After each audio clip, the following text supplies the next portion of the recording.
The envelope hit the table between us with a sound too soft to be a gunshot.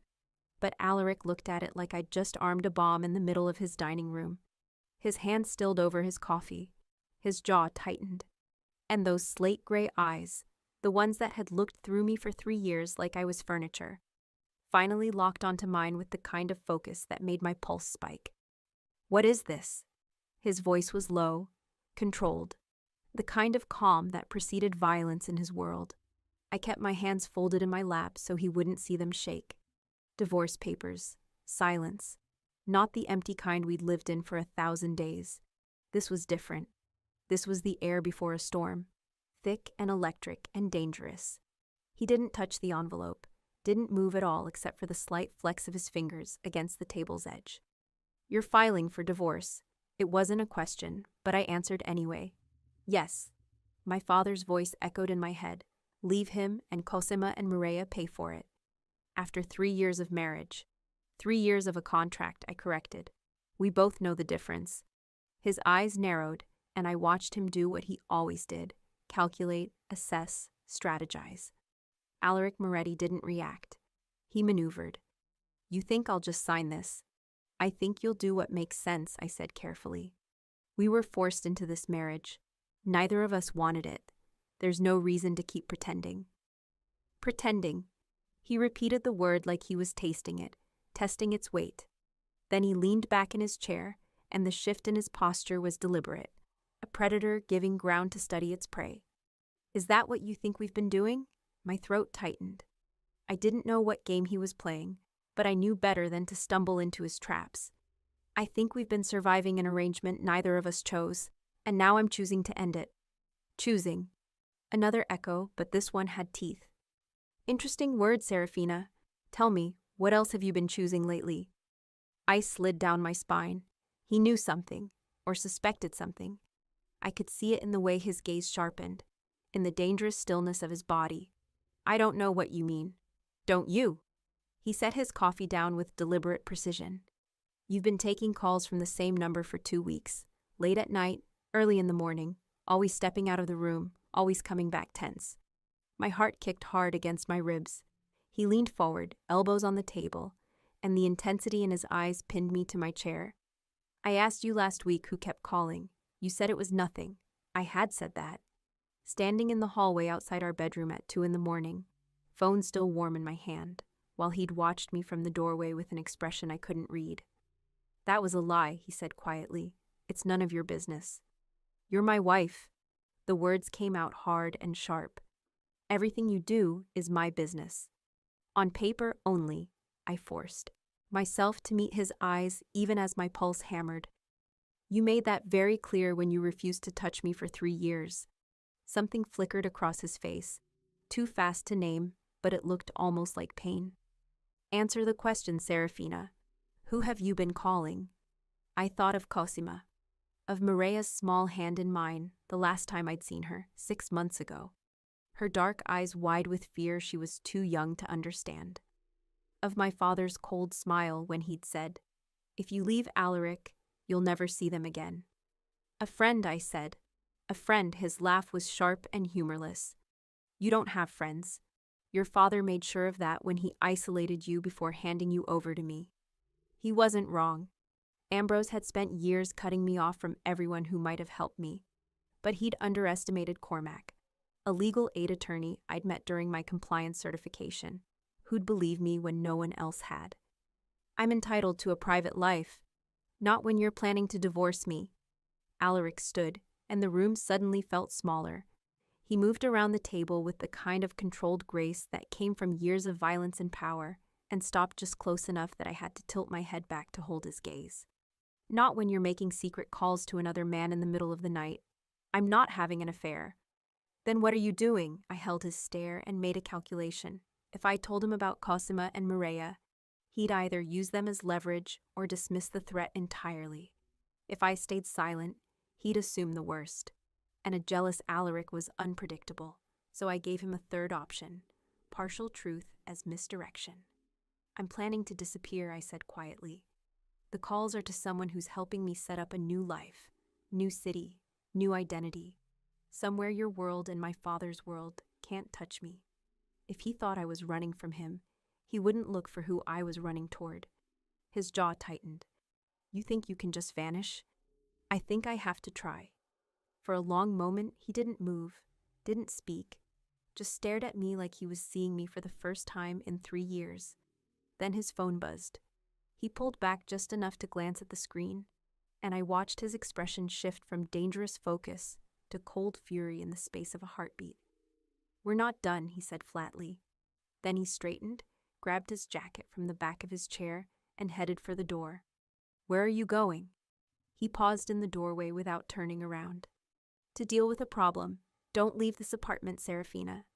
We'll finish this conversation when I get back. It wasn't a request. The door closed behind him, and I sat frozen in my chair, my heart still racing. I forced myself to breathe, to think. Then I stood and walked to the study, the one room in this cold, beautiful prison that felt like mine. My laptop sat open on the desk where I'd left it this morning, financial statements still pulled up on the screen.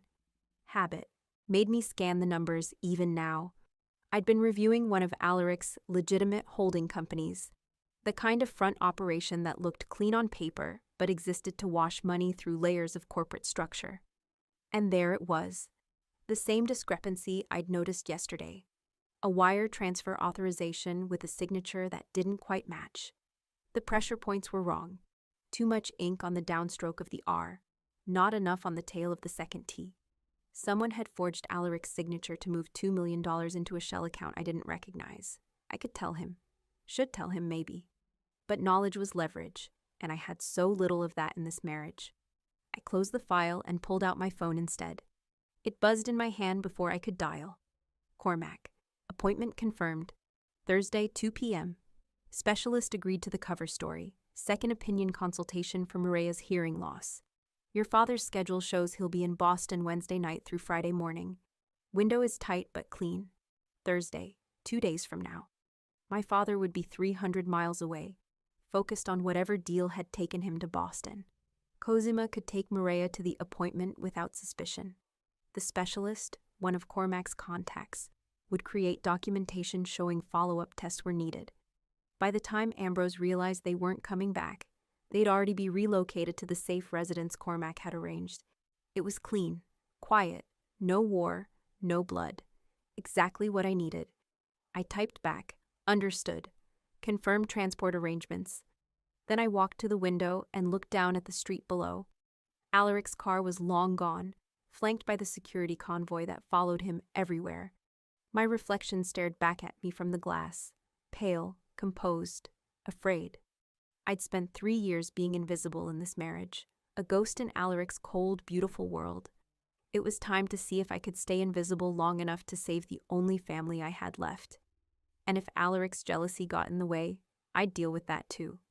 Alaric didn't come back that night. I stayed in the study until well past midnight, tracking the forged signature through 3 more documents buried in the holding company's quarterly filings. Whoever had done this knew enough about Alaric's operations to target the right accounts, the ones that moved money quickly and quietly, the ones his legitimate auditors never scrutinized too closely. 2 million was a test. I was sure of it. If no one noticed, they'd move more. I saved screenshots to an encrypted folder and closed my laptop as dawn crept through the windows. My phone sat silent on the desk. No word from Cormac. No update on the extraction timeline. No message from Alaric. I told myself I didn't care where he'd gone or why. Told myself the hollow feeling in my chest was exhaustion, not something more complicated. I was still telling myself that when I heard the front door open at 6:30 in the morning. His footsteps were quiet in the hallway, controlled. I stayed perfectly still in the study's leather chair, listening to him move through the apartment, checking rooms, I realized, making sure I was still here. The study door opened. Alaric stood in the doorway, still wearing yesterday's clothes, his jacket gone and his shirt sleeves rolled to his elbows. There was blood on his knuckles, not much, but enough to tell me his problem had required a physical solution. His eyes found me in the chair, and something in his expression shifted. You didn't sleep. It wasn't a question, but I answered anyway. Neither did you. He stepped into the room and closed the door behind him. The click of the latch felt deliberate, final. We need to talk. About what? I kept my voice steady even as my heart rate kicked up. You already made your position clear. I'm not allowed to leave. That's not what I said. You said don't leave the apartment. That sounds like a prison sentence to me. His jaw tightened. It's protection. From what?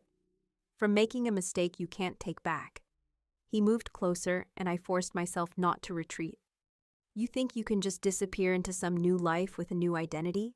You think your father won't find you? You think the people I've made enemies of won't use you the second they realize you're unprotected? I'll take my chances. Like hell you will. The words came out rough, almost angry. You have no idea what's waiting for you out there, Serafina. No idea what my world does to people who try to run. Then let me go, and it won't be your problem anymore. He stopped 2 feet away from me, close enough that I could see the exhaustion in his eyes, the tension in his shoulders. That's the issue, he said quietly. You are my problem. You have been for 3 years. And I'm not letting you walk into danger just because you're too stubborn to ask for help. I don't need your help. Yes, you do. He pulled something from his pocket and set it on the desk between us. My divorce papers, unsigned. You want your freedom, he said. Fine, but you're going to negotiate for it like an adult, not run away in the middle of the night like a teenager with a fake ID. I stared at the envelope. What are you proposing? A deal. He leaned against the desk, arms crossed, watching me with that same calculating intensity from yesterday. You tell me the truth about who you've been calling and what you're planning. All of it. No lies, no deflection. And if I do, I'll help you. The offer landed like a stone in still water. Help me, I repeated slowly. You. I have resources you don't. Connections, security, money. If you're trying to disappear, I can make it happen the right way, so your father never finds you, and so you don't end up dead in an alley 3 months from now. In exchange for what? His eyes held mine. The truth and time. Time? 1 month, he said. You stay here. You work with me. We figure out what you need and how to get it done safely. At the end of 30 days, if you still want the divorce, I'll sign the papers myself. My mind raced. 1 month was too long. The extraction was supposed to be Thursday, 2 days from now. Cosima and Mireia couldn't wait 30 days. My father's control tightened every week, and Mireia's fear was getting worse. But Alaric didn't know that. And if I could make him think I was considering his deal? Why, I asked. Why do you care what happens to me after I leave? Something shifted in his expression, something raw and unguarded. Because you're my wife, he said quietly, and I've failed you enough already. The words hit harder than they should have. I looked away, staring at the divorce papers on the desk. You didn't fail me. We were both trapped in this. I knew you didn't want to be here. I saw it every day for 3 years. The way you looked at me like I was your jailer, not your husband. His voice dropped. I told myself it was easier to keep my distance. Easier to treat this like a business arrangement than to admit I'd been played just as badly as you had. My breath caught. Played? He pushed off the desk and moved to the window, putting space between us like he couldn't say this while looking at me. Severin engineered this marriage, he said flatly. He fed me evidence that you were working with your father, documents, recordings, financial transfers that made it look like you were part of the plan to trap me. By the time I realized it was all fabricated, we were already married. The room tilted. You thought I couldn't finish the sentence. For 3 years, you thought I was your enemy? Yes. And you still married me? I didn't have a choice. He turned back to face me, and the look in his eyes was bleak. Severin had leverage. Your father had leverage. The marriage was the only way to contain the damage and buy time to figure out who was telling the truth. And now?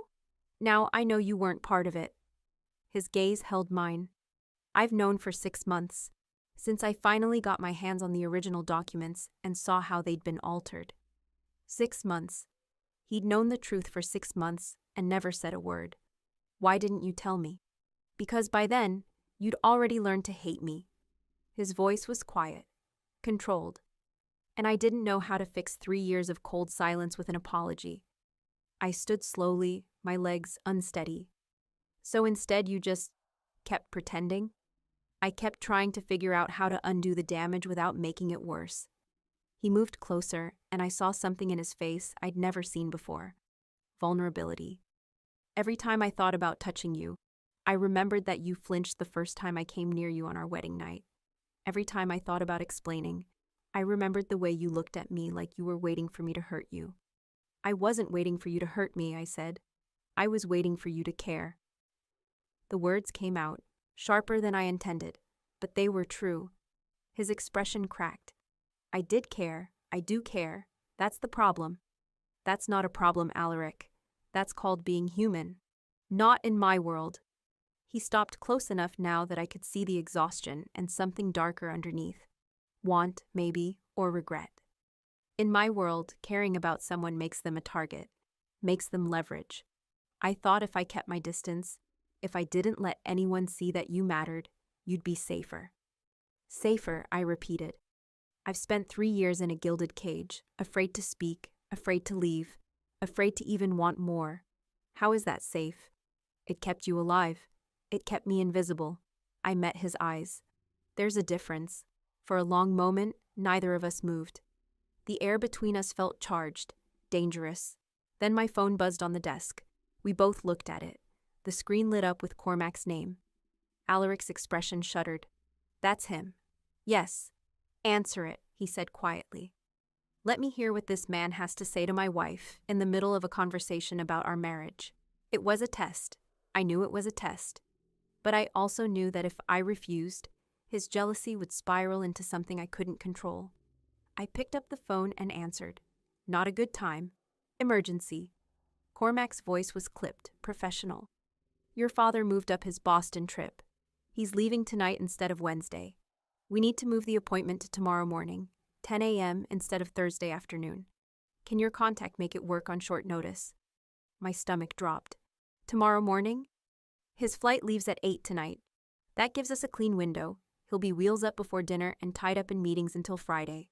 But the appointment has to happen tomorrow at 10, or we lose the coverage window entirely.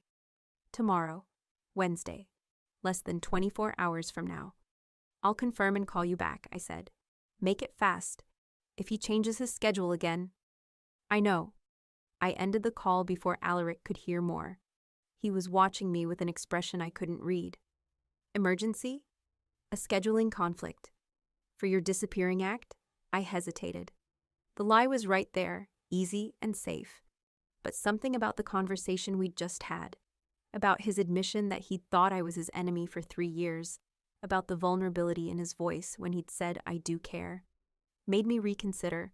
I needed his help, not in 30 days, not in a careful, negotiated arrangement. Now. Not a disappearing act, I said quietly. A rescue. His eyes sharpened. Explain. I took a breath and made the choice. The man I've been calling is a legal aid attorney named Cormac. I'm not having an affair. I'm extracting my stepmother and little sister from my father's house before he does something that can't be undone. Silence. Alaric stared at me like I'd just spoken a language he didn't understand. Your stepmother, he repeated slowly. Cosima. You know about her? I know your father. Remarried when you were 16. I know she has a daughter. His jaw tightened. I know Ambrose doesn't let them leave the estate without supervision. It's worse than that. I forced myself to keep going. He uses them as leverage against me. Every time I've tried to leave, every time I've pushed back, he reminds me that they're his and I'm not. That if I don't cooperate, Mireia will pay the price. What kind of price? Isolation, punishment, control. My throat tightened. She's 9 years old, Alaric.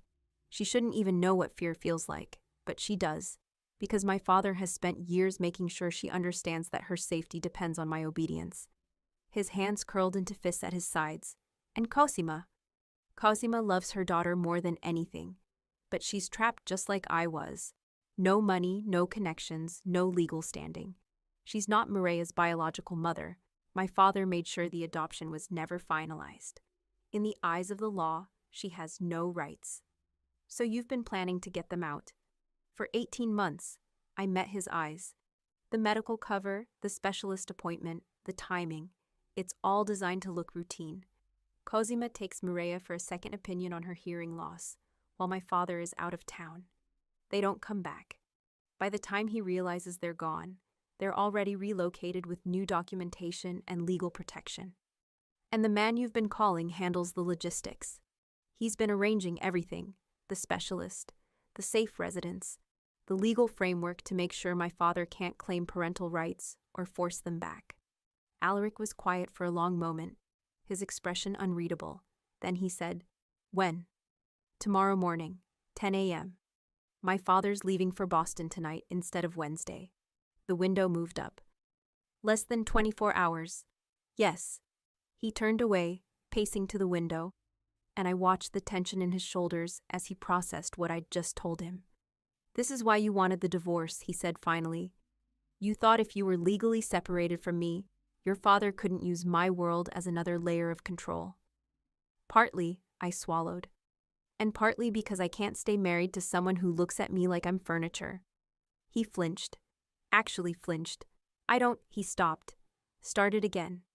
"I never looked at you like that." "Yes, you did. For 3 years." "I looked at you like you were dangerous," he said quietly. "Like if I let myself see you, really see you, I'd lose whatever control I had left. Because you weren't furniture, Serafina. You were the one thing in my world I couldn't strategize around or manipulate or predict. And that terrified me." The confession hung in the air between us.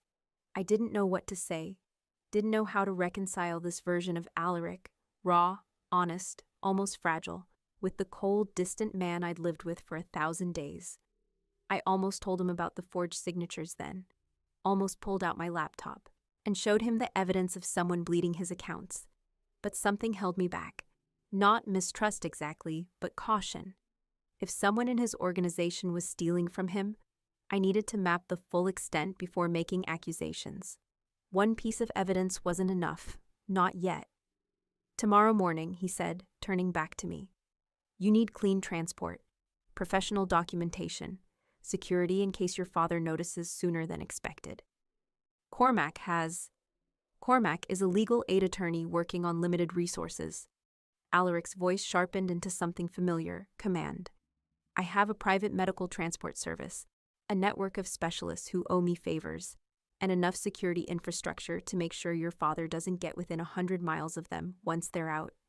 My heart kicked. "You're offering to help." "I'm offering to make sure this works," he corrected. "Your plan is good, but it has gaps. Let me fill them."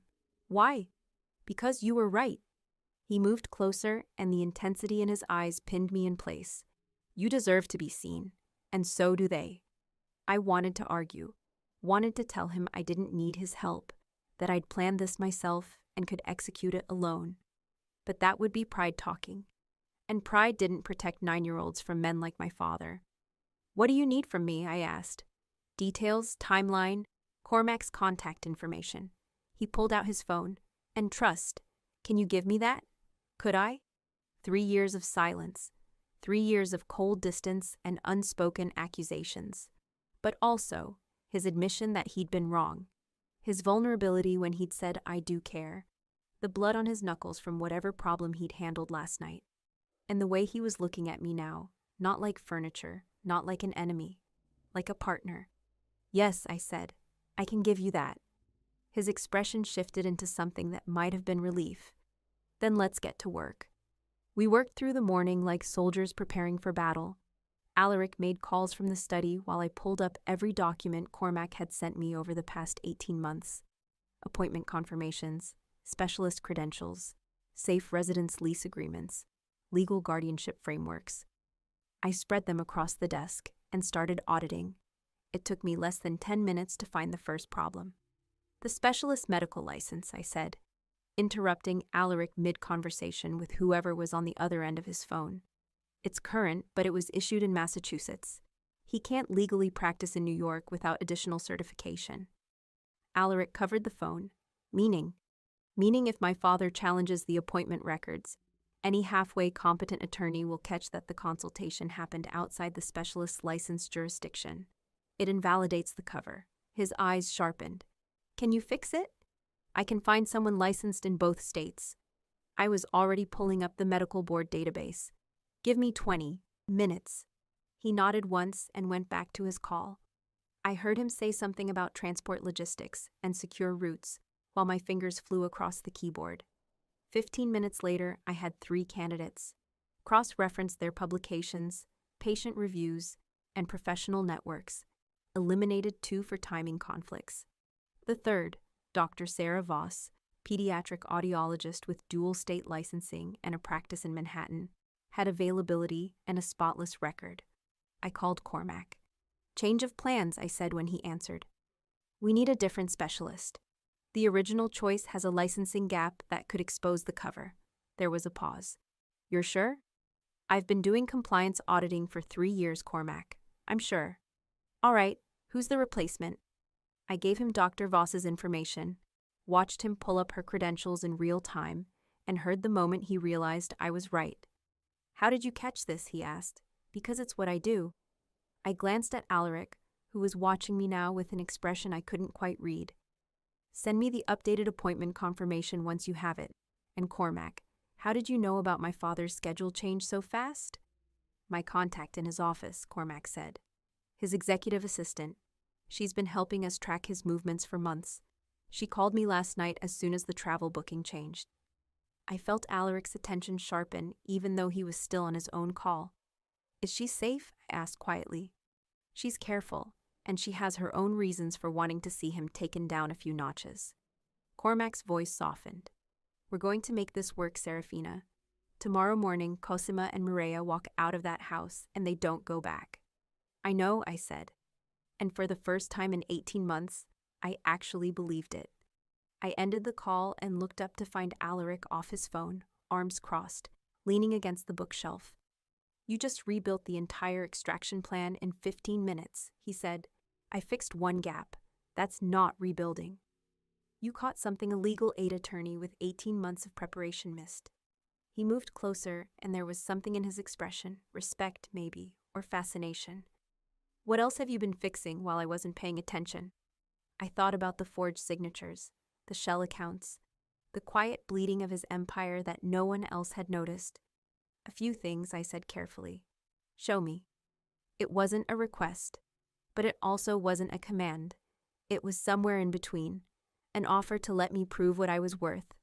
I hesitated for only a second before opening my laptop and pulling up the encrypted folder. Someone in your organization has been forging your signature to authorize wire transfers, I said, turning the screen toward him. $2 million so far, moved through a shell account I don't recognize. The signatures are good enough to fool most people, but the pressure points are wrong. Alaric went very still. How long have you known about this? I found the first transfer 2 days ago. I've been mapping the pattern since then. And you didn't tell me. I didn't know if I could trust you. I met his eyes, and I wanted to make sure I had the full picture before I made accusations. He stared at the screen, jaw tight, and I watched him do the same thing I'd done. Scan the documents, trace the money, recognize the scope of the theft. This is Severin's work, he said quietly. Or someone working for him. The account structure matches his old operations. You're sure? I've been tracking his movements for 3 years. This is his signature, not on paper, but in method. Alaric straightened, and I saw the shift in his posture from husband to underworld king. He engineered the marriage to destabilize me. When that didn't work fast enough, he started bleeding my accounts to fund whatever his next move is. What is his next move? I don't know yet. His eyes cut to mine. But you just gave me the thread to pull. If I can trace where that $2 million went, I can figure out what he's planning. And stop him. And bury him. The words were cold. Absolute. No one steals from me and walks away. I should have been afraid of that tone. Should have been reminded that Alaric operated in a world where consequences were brutal and final. Instead, I felt something closer to satisfaction. I can help you trace it, I said. The shell account has a pattern. If I cross-reference the transaction timestamps with your legitimate business movements, I can probably identify when the money was accessed and how it's being laundered. Alaric looked at me for a long moment. Then he pulled a chair next to mine and sat down. Show me how. We worked for the next 2 hours. If we were wrong about even one link in that chain, Cosima and Maria wouldn't just be found. Ambrose would make sure I was the example. I walked him through the forensic audit process, transaction analysis, signature verification, entity mapping. He asked sharp questions and absorbed information faster than anyone I'd ever worked with. Somewhere around the 90-minute mark, his hand brushed mine as we both reached for the same document, and neither of us pulled away immediately. The air in the study changed. I became aware of how close he was sitting, how I could feel the heat of his body next to mine, how his forearm rested against the desk next to my wrist, and I could see the faint scar along his knuckles from last night's violence. Here, I said, forcing my focus back to the screen. This timestamp, 3 a.m. on a Sunday. That's not business hours for legitimate banking. Offshore access, Alaric said, his voice rough, which means whoever authorized it was working from a different time zone or didn't care about looking legitimate. Your people would care, I said. They're too careful to be that sloppy. Exactly. He leaned closer to read the fine print, and I felt his shoulder brush mine. This was someone outside my normal network, someone who knew enough to forge my signature, but not enough to cover their operational timing. His voice had dropped lower. I wasn't sure if he noticed. I definitely noticed. We should cross-reference your travel schedule, I managed. If you were in New York at 3 a.m. on that Sunday, whoever did this will have a harder time claiming you authorized it remotely. I was here, he said, in this apartment. Can you prove it? Security logs. The building tracks entry and exit for everyone, including me. He pulled out his phone, made a call, and had the records sent over within 5 minutes. I pulled them up and compared timestamps. You entered the building at 11 p.m. Saturday and didn't leave until 7 a.m. Monday, I said. That's a solid alibi. Which means someone forged my signature while I was provably in residence. Alaric's expression went cold. That's bold and stupid. Or desperate, I said. If Severin needed that money immediately, he might have taken the risk. Then we find out why he needed it. He stood, paced to the window, and I watched the tension in his shoulders. I'll have my people start tracing the recipient account. If we can identify where the money went, we can figure out what he's funding. How long will that take? A few days, maybe a week. He turned back to me. But that's not our priority right now. Tomorrow morning, we get Cosima and Mireya out. Everything else can wait. The way he said we made my chest tight. You really meant it, I said quietly, about helping. Did you think I was lying? I thought you might change your mind once you realized how complicated this is. Serafina. He crossed back to me, and this time he didn't stop until he was close enough that I had to tilt my head back to meet his eyes.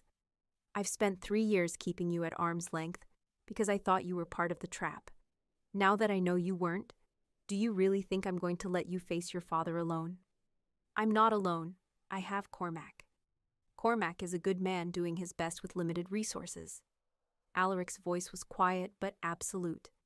But he can't protect you the way I can. And he sure as hell can't protect a 9-year-old girl from a man like Ambrose. And you can? Yes, no hesitation, no doubt. I can, and I will. The certainty in his voice did something to me, something I wasn't ready to name. Why, I asked. Why does this matter to you? His hand came up, and for a second I thought he was going to touch my face. Instead, he caught himself and dropped it back to his side. Because you matter to me, he said roughly. And I'm done pretending you don't. My breath caught. We stood there, too close, the air between us crackling with 3 years of distance and something new and dangerous trying to break through. His phone buzzed. The moment shattered. Alaric stepped back and answered the call, his expression shifting into something controlled and professional. I turned away, heart racing, and tried to remember how to breathe normally. Transport is confirmed, he said after a minute. Private medical vehicle, licensed for patient transfer, fully documented. It'll be at your father's estate at 9:45 tomorrow morning. That's cutting it close. Close is good. Gives him less time to notice and react. He pocketed his phone. Cosima knows the plan. Cormac briefed her last week. She'll have Mireya ready. And if your father is still home when the transport arrives, he won't be. His flight is at 8 tonight, and he never goes to the airport less than 2 hours early. He'll be gone by 6:30 at the latest. Alaric nodded slowly. Then we're set. Tomorrow morning, 10 a.m., this ends. This part ends, I corrected. My father isn't going to just let them go. Once he realizes they're missing, he'll come after you. Yes. Good. Alaric's smile was cold and sharp. Let him come. I'll be ready. The confidence in his voice should have worried me. Instead, it felt like relief. You should eat something, he said, his tone shifting back to something almost gentle. And sleep. Tomorrow's going to be a long day. I'm not hungry. Serafina. I'm not, I insisted. I'm too anxious to eat. He studied me for a moment, then moved to the desk and picked up his phone again. Then I'll have something brought up anyway. You don't have to eat it now, but it'll be here if you change your mind. It was such a small thing, such a normal thing. But after 3 years of cold silence, it felt monumental. Thank you, I said quietly. His eyes met mine. You don't have to thank me for basic care, Serafina. I do when I'm not used to receiving it. Something flickered across his face. Pain, maybe, or regret. That changes now, he said. Starting tomorrow. I didn't sleep that night. I tried. Went to my room, lay in bed, stared at the ceiling while my mind raced through every possible way the extraction could go wrong. What if my father came back early? What if Cosima couldn't get Mireia out of the house without raising suspicion? What if the transport was delayed, or the specialist didn't show, or my father had someone watching the house I didn't know about? At 2 a.m., I gave up and went back to the study. Alaric was there. He was sitting in the chair I'd occupied earlier, laptop open, working through what looked like security protocols. He glanced up when I entered, and something in his expression softened. Couldn't sleep either. No, I sat down across from him. Too many variables. The plan is solid. Plans don't account for chaos. No, he agreed. But good preparation does, and we've prepared. I wanted to believe him. Wanted to trust that 18 months of careful planning plus Alaric's resources would be enough. But I'd spent too many years watching my father dismantle other people's careful plans to feel confident. What are you working on? I asked, nodding at his screen. Contingency protocols. If something goes wrong tomorrow, if your father shows up, or if there's a problem with the transport, I want multiple backup options ready. Like what? He turned the laptop toward me. 3 alternate routes out of the estate, 2 additional safe houses in case the primary location is compromised, a legal team on standby to file emergency protective orders if needed, and a security detail shadowing the transport at a distance in case anyone tries to intercept. I stared at the screen. At the level of detail and preparation he'd put together in less than 24 hours. You did all this tonight? I told you I'd help. His eyes held mine. I meant it. Something in my chest cracked open. I don't know how to do this, I said quietly. Do what? Trust someone. The admission felt dangerous, exposing. I've spent so long relying only on myself that I don't know how to let someone else carry part of the weight. Alaric was quiet for a moment. Then he closed his laptop and leaned forward, elbows on his knees. You don't have to trust me completely, he said. Not yet. Just trust me enough to let me stand next to you tomorrow. That's all I'm asking. And after tomorrow? After tomorrow, we figure out what comes next. His voice dropped. Together. The word hung between us like a promise. I should have been afraid of what that meant. Should have protected myself from hoping for something more than the cold arrangement we'd survived for 3 years. Instead, I heard myself say, okay. His expression shifted into something raw and unguarded. Okay, he repeated. We sat there in the quiet study, the city asleep outside the windows, and for the first time in 3 years, I didn't feel alone. Morning came too fast. I was dressed and ready by 8:30, my phone in my hand, waiting for Cormac's confirmation that Cosima and Mireia were prepared. The text came at 8:45. Ready? Transport ETA 9:45. I showed it to Alaric, who was standing by the window in dark slacks and a crisp white shirt, looking like he was preparing for a business meeting instead of a covert extraction. My people are in position, he said. Shadow detail is already near the estate. If anything feels wrong, they'll intervene. What if my father, his plane took off last night at 8:03, Alaric cut in. I had someone confirm wheels up from Teterboro. Private charter to Boston. He's gone. The relief was almost dizzying. Then this is really happening. Yes. He crossed to me and did something he'd never done before. Reached out and took my hand. Stay close to your phone. Cormac will update you every step of the way. His hand was warm, solid, real. I nodded, not trusting my voice. The next hour was the longest of my life. 9:15. Transport departed the medical facility. 9:30. Transport en route, no complications. 9:45. Transport arrived at the estate. 9:50. Cosima and Mireia in vehicle. Departure confirmed. 10:05. Clear of the estate. No pursuit. I stared at Cormac's message, my hands shaking. They were out. Cosima and Mireia were out. Serafina! Alaric's voice cut through the haze. Breathe. I sucked in air and realized I'd been holding my breath. They're safe, I whispered. Not yet. His hand was still holding mine, grounding me. Not until they're at the safe residence and we've confirmed no one followed them. But we're halfway there. My phone buzzed again. Cormac. Arriving at safe residence in 15 minutes. Dr. Voss met them at a secondary location for the appointment cover. Paperwork looks perfect. You were right about the licensing issue. Would have been a disaster. I showed the message to Alaric, and I saw the flash of something like pride in his expression. You saved this, he said quietly. Your attention to detail, your auditing skills. That's what made the difference between a clean extraction and a catastrophe. We saved it, I corrected. Your resources, your security protocols, your contingency planning, I couldn't have done this without you. His thumb brushed across my knuckles. Just once, but it sent heat racing up my arm. Partnership, he said. Partnership, I agreed. My phone buzzed a third time. Cormac.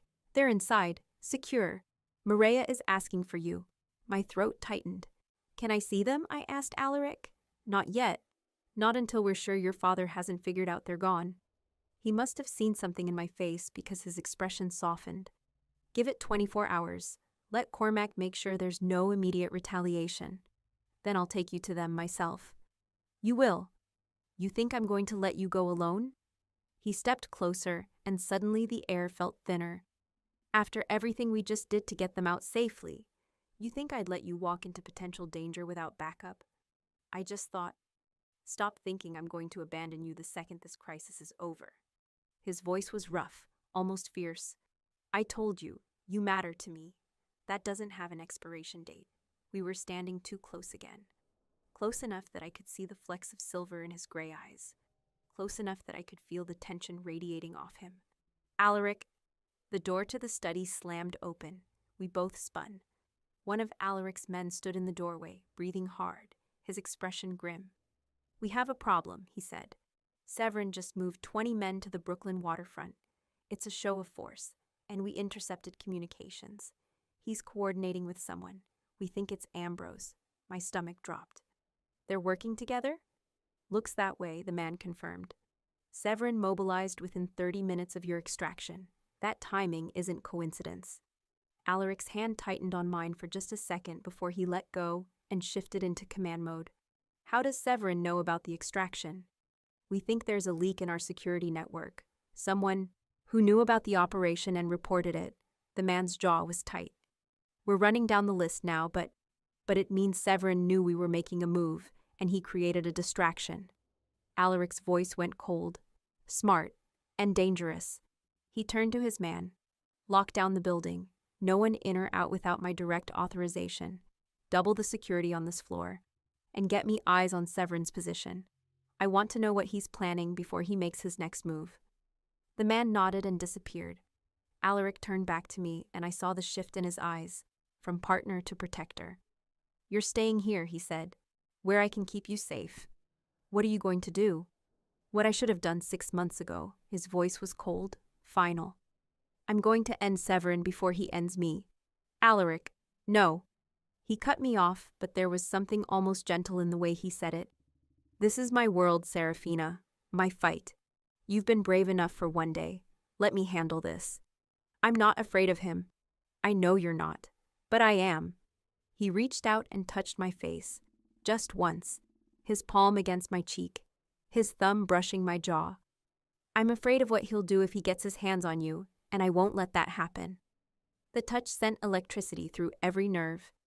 Be careful, I whispered. Always. His hand dropped, and he stepped back, the moment breaking. Stay in the apartment. Don't answer the door for anyone but me. And Serafina? Yes? This isn't over. When I get back, we're finishing the conversation we started last night. He didn't wait for my answer, just turned and walked out, leaving me standing alone in the study with my heart racing and the ghost of his touch still burning on my skin. I sank into the chair and tried to process what had just happened. Cosima and Mireia were safe. Severin and my father were coordinating, and Alaric had touched me like I was something precious. My phone buzzed. Cormac, Mireia wants to know when you're coming to visit. What should I tell her? I typed back. Tell her soon. Tell her she's safe now. And tell Cosima I love her. Cormac. Will do. Stay safe, Serafina. Something feels off. Severin's moving too fast, and we just got word that your father's Boston meetings were canceled. He might be on his way back. I stared at the message, ice flooding my veins. My father's meetings were canceled, which meant he could be anywhere. I grabbed my phone and called Alaric. It went straight to a dead signal, not voicemail, but complete silence, like his phone had been shut off, or jammed. I tried again, same result. My hands were shaking as I typed out a message. Father's Boston trip canceled. He might be coming back. Severin knew too fast. We have a leak. Don't go alone. The message showed as delivered, but the red receipt never appeared. I paced the study, trying to think, trying to figure out what to do. Alaric was walking into a coordinated trap. My father was unaccounted for, and I was alone in an apartment that suddenly didn't feel as secure as it had an hour ago. Then I heard it. The soft click of the apartment door opening. I froze. Alaric wouldn't come back this quickly, and his men wouldn't enter without announcing themselves first. Footsteps in the hallway. Slow, deliberate, confident. I looked around for anything I could use as a weapon and grabbed the letter opener from the desk, gripping it hard enough that my knuckles went white. The study door opened, and my father walked in.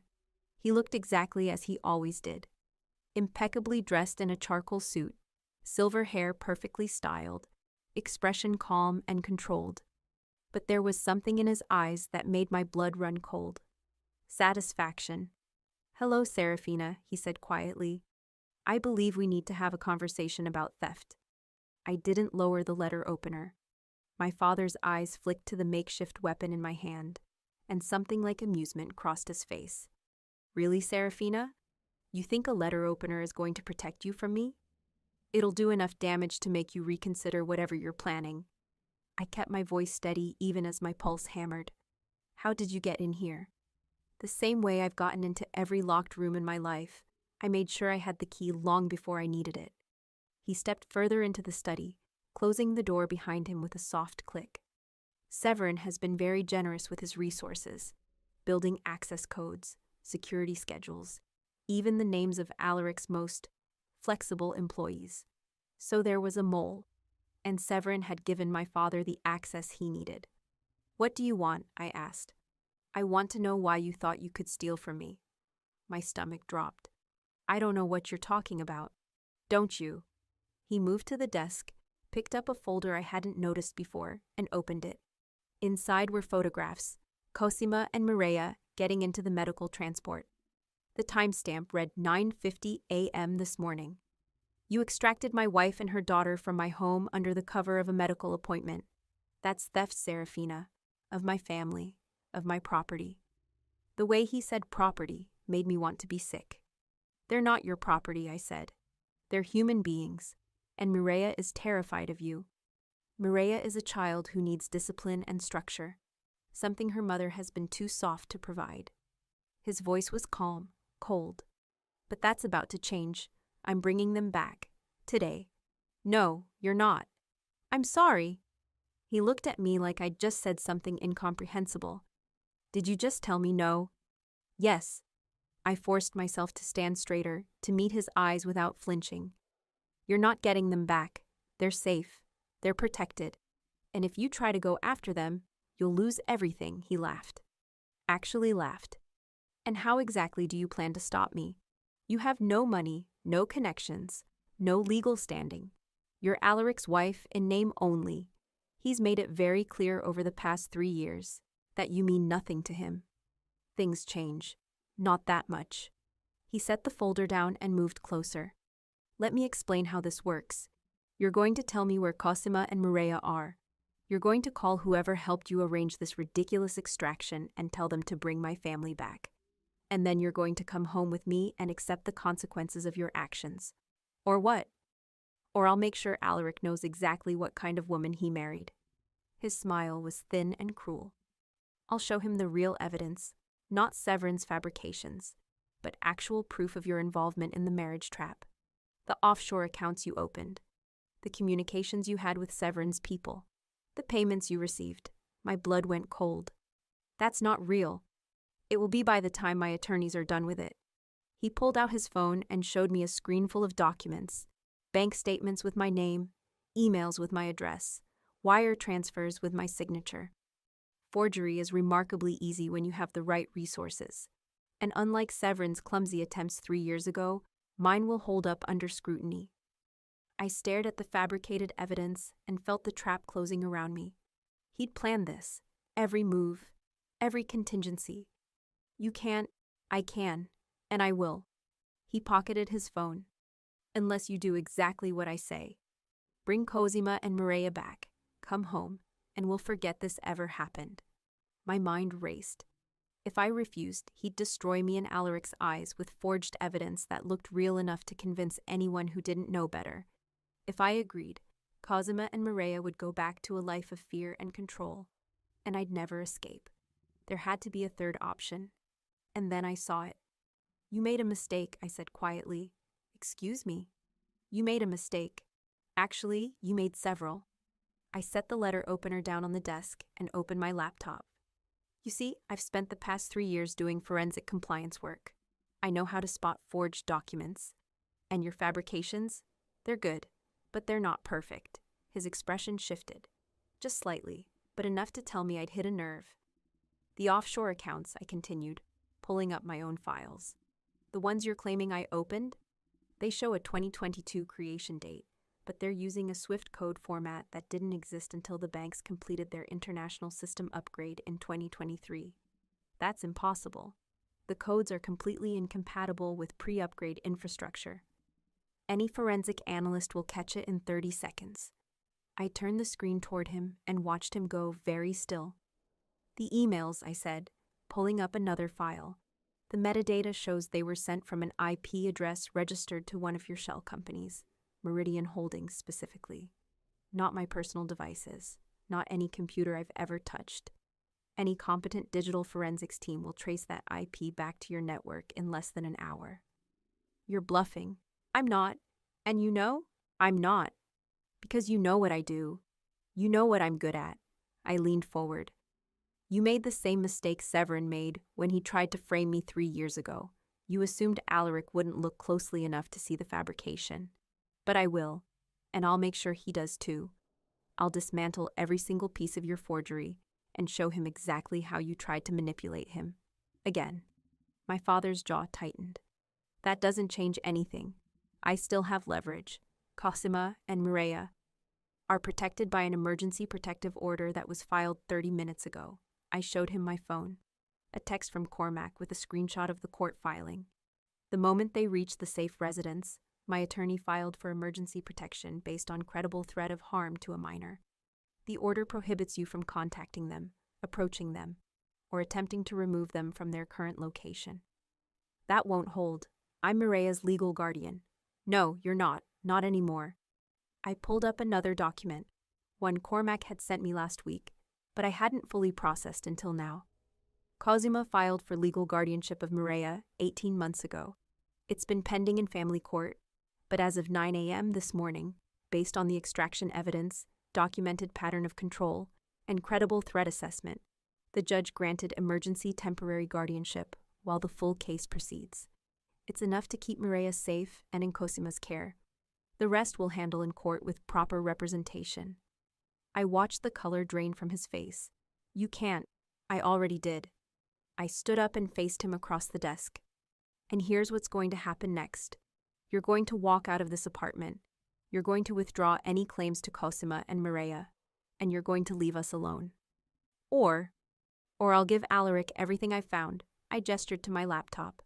Not just the forged evidence you tried to plant, but the real evidence. The pattern of financial abuse against Cosima, the accounts you emptied, the credit you destroyed in her name, the assets you hid, the shell companies you've used to evade taxes and launder money, and most importantly, the offshore payments you've been making to Severin over the past 3 years to fund his operations against Alaric. I was half guessing about the offshore payments, but the way his expression shifted, from angry to trapped, told me I'd hit the truth. He had been funding Severin, and now he knew I could prove it. His expression went from angry to dangerous. You've been investigating me. I've been protecting myself, and the people I love. I met his eyes. You taught me that, how to find leverage, how to build a case, how to never walk into a room without knowing exactly where the exits are. I learned from the best, and now I'm better at it than you are. If you give that information to Alaric, you'll destroy me. Yes, I said simply. I will. Your reputation, your business, relationships, your freedom, all of it. The federal prosecutors will be very interested in your financial structure. The IRS will want to audit every account. And Alaric, well, Alaric doesn't forgive people who fund his enemies. You know that. You're bluffing. Try me. I kept my voice level, calm. Walk away now, and this stays between us. I keep the evidence as insurance. You leave Cosima and Mireya alone, and we never speak again. Or push me, and I'll bury you so deep you'll never see daylight. Your choice. For a long moment, he just stared at me, then he smiled. But there was no warmth in it, no amusement. You really think you've won? I know I have. You've learned nothing. He moved toward the door, then paused. You think Alaric will protect you? You think this partnership you've built in the past 24 hours will last once he realizes you're more trouble than you're worth? I think he'll surprise you, the same way I just did. He looked at me one last time, really looked at me, and I saw the moment he realized I wasn't the same frightened girl he'd married off 3 years ago. You'll regret this, he said quietly. Maybe, but at least I'll regret it on my own terms. He left without another word. I stood there, shaking, listening to his footsteps fade down the hallway, listening to the apartment door open and close. Then I collapsed into the chair and let myself breathe. My phone buzzed. Cormac. Protective order is holding. Judge agreed to expedited hearing based on the evidence we submitted. Your father's attorneys just withdrew their challenge. They advised him to accept the terms rather than risk the case going public. I think we're clear. I stared at the message, hardly believing it. We'd won. Not with violence. Not with Alaric's power or resources. With paperwork, strategy. The same skills my father had used to control me for years. Turned against him. I typed back, "Thank you for everything, Cormac. You did the hard part. I just filed the forms. You faced him down alone and won. That takes courage most people don't have." I set my phone down and tried to process what had just happened. Then I heard new footsteps in the hallway. Fast, urgent. The study door burst open and Alaric stood there, breathing hard, his eyes scanning the room like he was searching for threats. "Are you all right?" His voice was rough, almost desperate. "I'm fine. He crossed the room in 3 strides and pulled me into his arms. The impact of his body against mine knocked the breath from my lungs. His hand was in my hair, his other arm wrapped around my waist, holding me so tightly I could feel his heart racing against my chest. "I got your message," he said into my hair. "About your father, about the trap." I tried to call, but Severin was jamming communications, and by the time I got clear, he pulled back just enough to look at my face, his hands framing my jaw. I thought I was too late. "You weren't." My hands had come up to grip his shirt without me realizing it. "I'm okay. He was here, but He was here?" Alaric's expression went from relieved to furious in a heartbeat. In this apartment? Yes, but I handled it. How? The same way you would have. I managed a shaky smile. I found his weak points and exploited them. Made him an offer he couldn't refuse, and he walked away. Alaric stared at me like he couldn't quite believe what he was hearing. You faced down Ambrose alone. I didn't have much choice. I stopped. Wait. What happened with Severin? Contained. His hands were still on my face, his thumbs brushing my cheekbones. I had evidence, transaction records, testimony from his own people who were more afraid of me than him. Federal prosecutors were already building a case based on what you found with the forged signatures. I just accelerated the timeline and gave them everything they needed. He's facing federal fraud charges. His accounts are frozen. His organization is in shambles. I stopped, not sure how to ask. Did I kill him? Alaric's voice was flat. No. I don't need to kill someone to destroy them. Legal warfare is just as effective and significantly cleaner. I made it very clear that if he comes near you, or me, or anything we care about, I'll dismantle everything he's built, piece by piece, legally and thoroughly. I have lawyers and leverage. That's all I need. Relief flooded through me. So it's really over. The Severin part, yes. His expression softened slightly. Now tell me what happened with your father. I walked him through it. The forged evidence, the threats, how I dismantled his fabrications and used his own offshore payments against him. When I finished, Alaric was quiet for a long moment. Then he said, "You magnificent, terrifying woman." And he kissed me. It wasn't gentle, wasn't careful or tentative. It was 3 years of distance and want and frustration crashing together all at once. His mouth was hot and demanding against mine, his hands tightening in my hair, and I kissed him back just as hard because I'd been waiting for this, wanting this, without knowing how to name it. He backed me against the desk, and I felt the edge dig into my hips, but I didn't care because his body was pressed against mine, and his hands were everywhere, my face, my neck, my waist. And I was pulling him closer, trying to eliminate any space between us. Serafina. He said my name like a prayer and a curse. I know. I cut him off with another kiss because I didn't want words right now. I wanted this. Wanted him. Wanted to feel something other than fear and strategy and careful control. He made a sound low in his throat and lifted me onto the desk, stepping between my legs, and the new angle made me gasp against his mouth. Tell me to stop, he said roughly, his forehead pressed against mine, both of us breathing hard. If you want me to stop, don't stop. His control snapped. He kissed me, harder, deeper, one hand sliding to my thigh, and the other braced against the desk beside me. I wrapped my legs around him and felt him shudder, felt the evidence of exactly how much he wanted this pressed against me through too many layers of clothing. We broke apart just long enough to breathe, foreheads pressed together, both of us shaking. He stopped. Tried again. I don't want you to think this is just... I don't. I cupped his face in my hands and made him look at me. I know what this is. Do you? Yes. I kissed him again, softer this time. It's choosing each other, finally. Something in his expression cracked open. I choose you, he said. Not because of the marriage contract. Not because of obligation or protection or strategy. I choose you because you're brilliant and brave, and you just took down your father with a laptop and legal documentation. Because you see patterns no one else sees. Because you stood in this room alone and won. I laughed, and it came out shaky and overwhelmed. I choose you because you spent all night building contingency plans for people you'd never met. Because you touched my face like I mattered. Because you came back for me even though you thought you might be too late. Because you choose legal warfare over violence.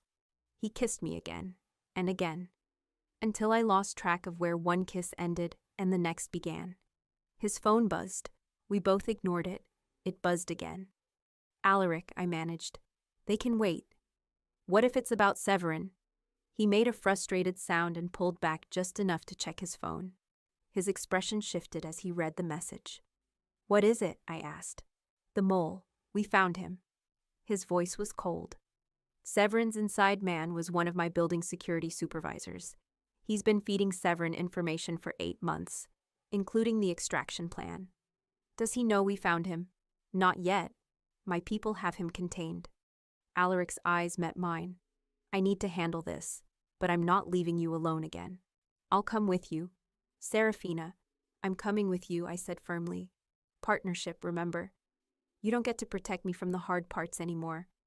He looked at me for a long moment, then he nodded. Together, he said. Together. The interrogation room was in the basement of Alaric's building, a space I hadn't known existed until now. Concrete walls, single light fixture, and a man I vaguely recognized from the lobby security desk, sitting in a metal chair with his hands zip-tied behind his back. 2 of Alaric's men stood in the corners, expressionless. Alaric's entire demeanor had shifted the moment we'd entered the room. This was the underworld king, cold, controlled, absolutely ruthless. Your name is David, Alaric said. You've worked for me for 3 years, and you've been selling information to Severin for 8 months. The man, David, didn't deny it, just stared at the floor. Why? Alaric asked. Money. He paid better than you did for the kind of work I was doing. You were paid $120,000 a year to manage security monitors and coordinate building access. That's more than fair compensation for the work required. Not when he was offering double that to just feed him schedules and access codes. David finally looked up. It was just information. I wasn't hurting anyone. You gave him access to my home, Alaric said quietly. You let him send Ambrose into my apartment where my wife was alone and unprotected. That's not just information. That's endangerment. David's expression shifted. Guilt, maybe, or fear. I didn't know what he was going to do with the codes. You just took the money and didn't ask questions. Alaric moved closer. Did you also give him the extraction plan? I heard the phone calls, the transport logistics. I knew something was happening with the wife's family. He swallowed hard. Severin wanted to know if there was unusual activity. I told him. I felt Alaric's fury like a physical force. You could have gotten a 9-year-old child killed, I said quietly. David's eyes cut to me. I didn't think. No, you didn't. I moved to stand next to Alaric. You took money from a man who's been trying to destroy us for 3 years. You compromised our security. You enabled my father to threaten me in what should have been a safe space. And you did it all for money you didn't need. I'm sorry, David said, but it sounded hollow. You will be. Alaric's voice was ice. You're fired. Effective immediately. Your final paycheck will be withheld pending a full investigation into everything you've sold. And I'm filing criminal charges: conspiracy, unauthorized access, corporate espionage, and fraud. You're looking at 3 to 5 years minimum. David went pale. You don't have to. Yes, I do. Alaric leaned down until they were eye level. Because you made a choice. And choices have consequences. You chose money over loyalty. You chose to endanger innocent people. Now you get to live with what that choice costs. He straightened and turned to his men. Turn him over to my attorneys. Make sure the police have everything they need for the arrest warrant. I want him processed today. The men nodded and hauled David to his feet. As they led him out, Alaric's hand found mine. That's the last one, he said quietly. Severin's network is dismantled. Your father is contained. The leak is closed. So it's really over. The crisis part, yes. He turned to face me fully. But we still have decisions to make. About what? About us. His thumb brushed across my knuckles. About whether you still want the divorce, or whether we're willing to try something different.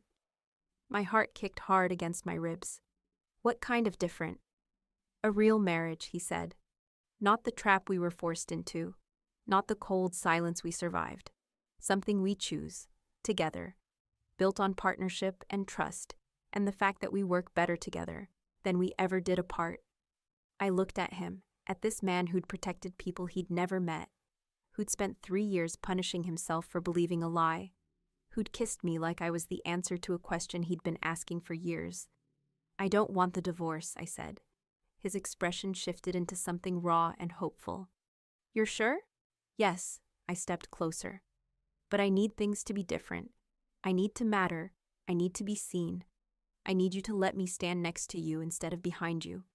I need you to trust that I can handle myself, even when it's dangerous. You already do all of that, he said.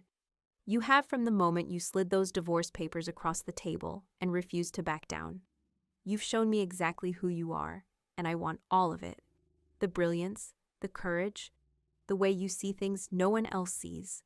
I want to build something real with you, not a trap, not an arrangement, a partnership.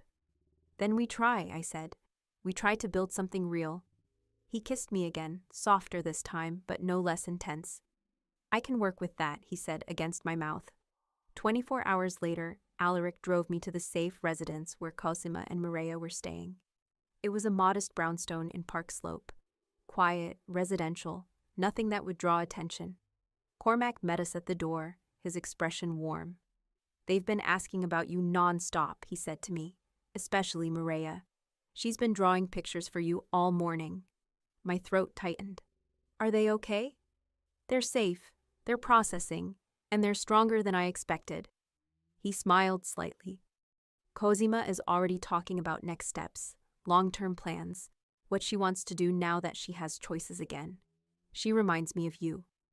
Alaric's hand was warm on my back as we walked inside. And then I heard it. Sarah! Mireia came running down the hallway, her dark hair flying behind her, wearing a yellow dress I'd never seen before, and crashed into me with enough force to knock the breath from my lungs. I dropped to my knees and wrapped my arms around her, holding her tight, breathing in the scent of her strawberry shampoo. I'm here, I whispered. You're safe. I'm here. I knew you'd come, she said into my shoulder, her small arms locked around my neck. Mama said you'd figure it out, that you always figure it out. And you did. We have our own rooms now, and there's a park, and Mama says we can stay forever if we want. I looked up to see Cosima standing in the doorway of the living room, tears streaming down her face, one hand pressed to her mouth. I stood, still holding Mireia, and crossed to her. You did it, Cosima said quietly, her voice breaking. You really did it. I didn't let myself believe it until we were here, until the lawyer said we were protected. But you really did it. We did it, I corrected, setting Mireia down but keeping hold of her hand. You trusted me. You were ready when the moment came. You packed those bags and walked out the door, with your daughter, and didn't look back. That took more courage than anything I did. She pulled me into a hug, me and Mireia both, and we stood there in the hallway holding each other while Alaric and Cormac gave us space. When we finally pulled apart, Cosima's eyes found Alaric. Thank you, she said, her voice thick with emotion. For the security, the resources, the safe place, everything. I know Serafina planned this, but you made it possible. You kept us safe. Thanks, Serafina, Alaric said gently. This was her plan, her courage, her refusal to accept that things couldn't change. I just provided logistics. That's not true, I said, reaching for his hand. We did this together. Your resources, your planning, your willingness to help people you'd never met because I asked you to. That mattered. His eyes met mine, and I saw everything we'd been through, every conversation, every confrontation, every choice, reflected back at me. Together, he agreed. Mireia tugged on my other hand. Sarah, come see my room. It has stars on the ceiling that glow at night, and Mama says I can paint the walls any color I want. And there's a window seat where I can read. I let her pull me down the hallway, Alaric and Cosima following behind, and listen to her chatter about everything she loved about her new home, her new safe home, where she could be a child without fear. We spent 2 hours there, long enough to see every corner of the brownstone, to eat lunch together around a small kitchen table, to watch Mireia show me all her drawings. Most of them featured stick figures labeled Sarah and Mama and me, holding hands under a bright yellow sun. When it was time to leave, Mireia hugged me so tight I thought my ribs might crack. You'll come back? She asked, her dark eyes wide and worried. I promise, I said. As often as you want. You're safe now, Piccola. No one can take that away from you. She nodded and finally let go, running back to Cosima, who picked her up and held her close. Cosima mouthed, "Thank you," one more time before we left. In the car, Alaric reached over and took my hand. You gave them their lives back, he said quietly. We gave them their lives back, I corrected. And now we get to figure out ours.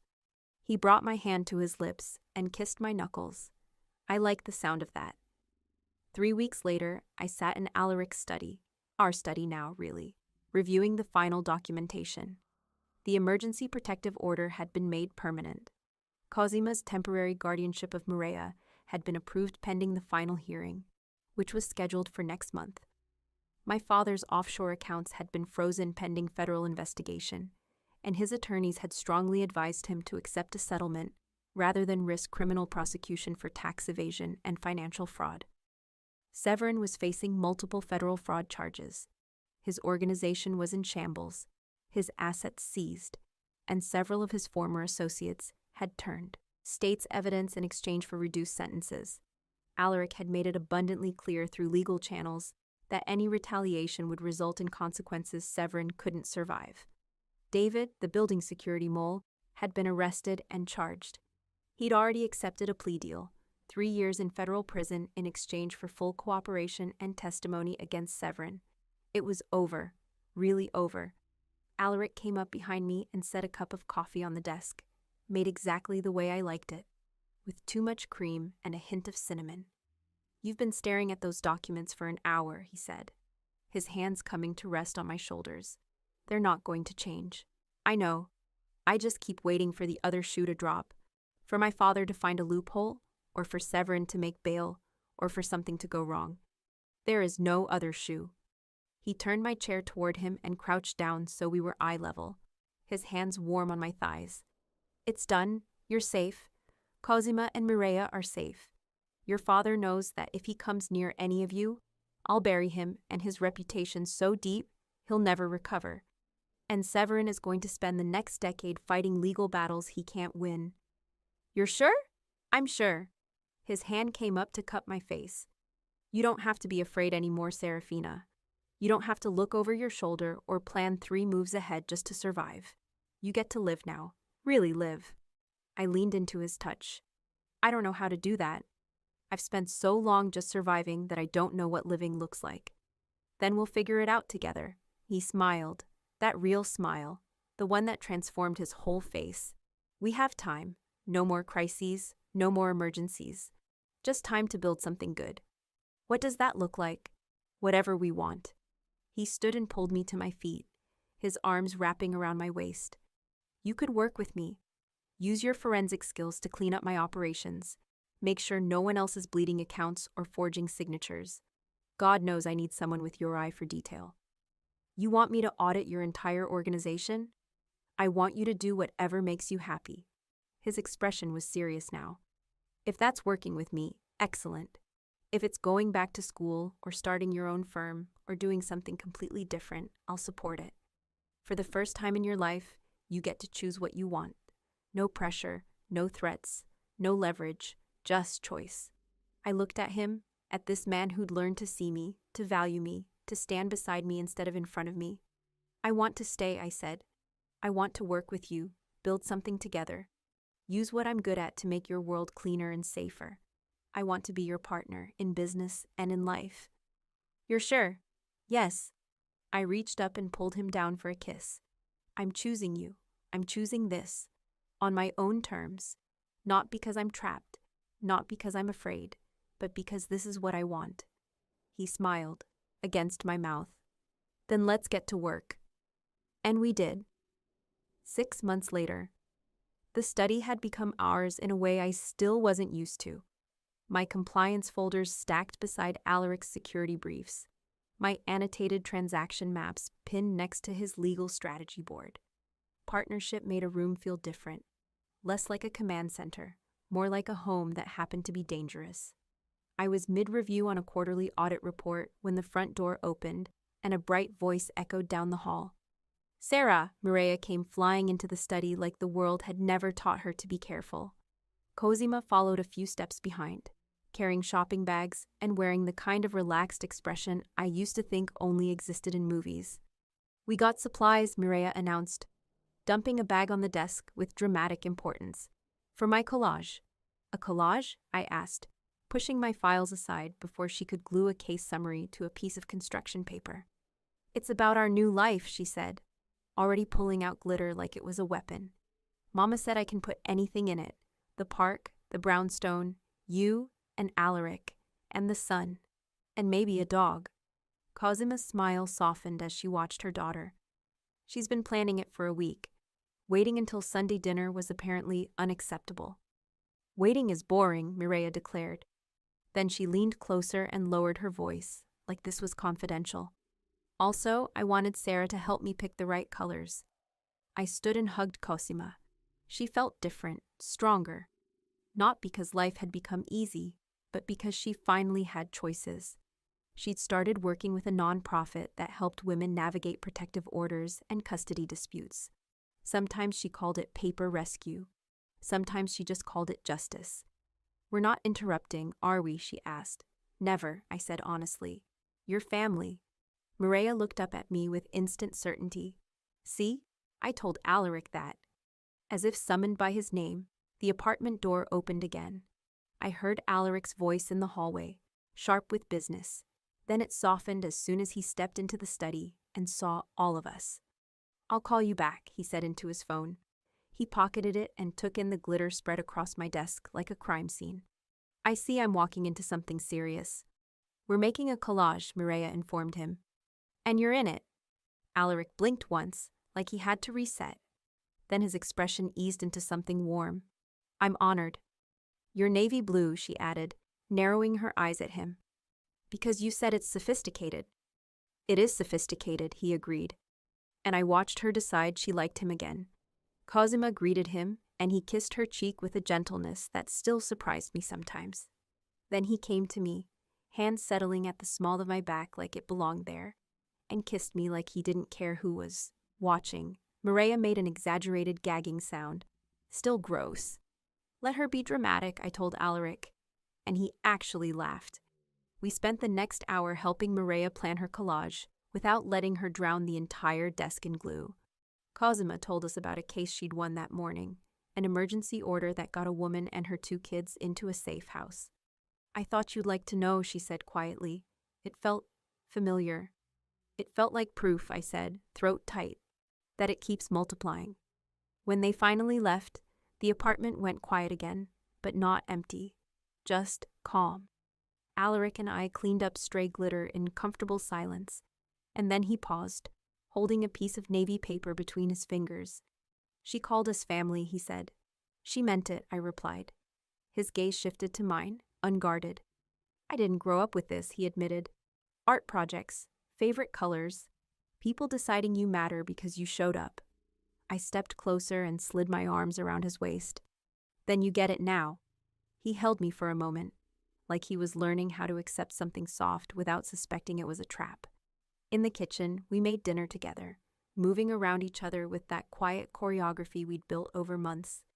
My hands on the prep board, his hands at the stove, both of us trading touches like punctuation. "I got an email today," I said, trying to sound casual and failing. "Federal prosecutors want me as a consultant on financial fraud cases." Alaric's face lit up. "Serafina." "It's part-time," I rushed on. "Contract basis. I can still audit our operations, but I'd also be helping build cases against people who think they're untouchable." "Do you want it?" "Yes," I said. And the certainty surprised even me. I want my skills to mean something outside surviving. He crossed to me and framed my face with both hands. "Then you should do it. I'm proud of you." The words hit in a place I used to keep armored. I didn't think I'd ever hear that, I admitted. "You'll hear it as many times as you need," he said, "because it's true."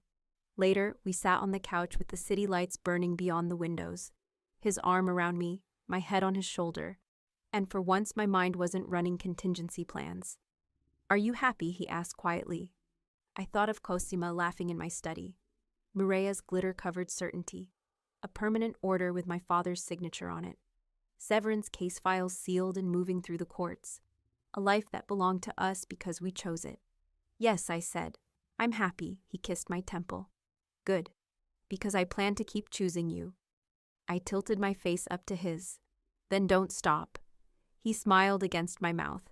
"I won't." And for the first time in my life, the future didn't feel like something I had to outrun. It felt like something I could build. If you made it to the end, thank you for listening, for staying, for letting my stories keep you company. I hope this festive season brings you warmth, rest, and at least one moment that feels like a deep breath. I'm genuinely grateful you're here. Your time means a lot to me. Until the next story, take care of yourself.